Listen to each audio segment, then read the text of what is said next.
এখানে উপস্থিত আছেন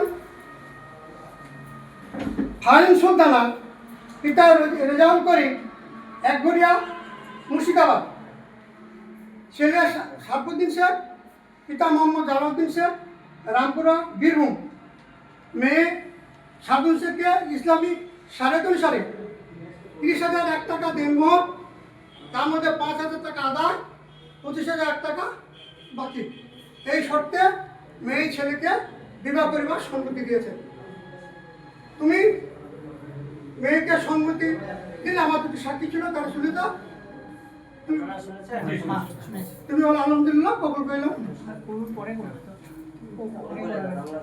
ফারিন সুলতানা, পিতা রেজাউল করিম, একঘরিয়া মুর্শিদাবাদ, তার সাথে রামপুর নিবাসী সারফুদ্দিন শেখ, পিতা মোহাম্মদ জামালউদ্দিন শেখ, রামপুরা বীরভূম, 30,001 টাকা দেনমোহরে, 5,000 টাকা নগদ এবং 25,001 টাকা বাকিতে ইসলামিক শরিয়ত অনুসারে পাত্রী তোমাকে কবুল করিয়াছে।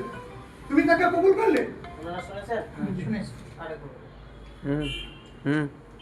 ফারিন সুলতানা, পিতা রেজাউল করিম, একঘরিয়া মুর্শিদাবাদ, রামপুর নিবাসী সারফুদ্দিন শেখ, পিতা মোহাম্মদ জামালউদ্দিন শেখ, রামপুরা বীরভূম, 30,001 টাকা দেনমোহরে, 5,000 টাকা নগদ, 25,001 টাকা বাকি। এই শর্তে মেয়ে ছেলেকে বৈবাহিক বিবাহে কবুল করিয়াছে। ছেলে কবুল করিলে? আমার সাক্ষী দুজন আছে।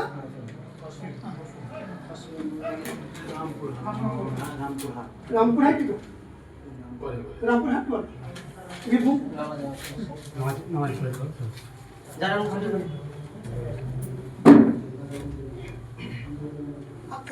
আপনার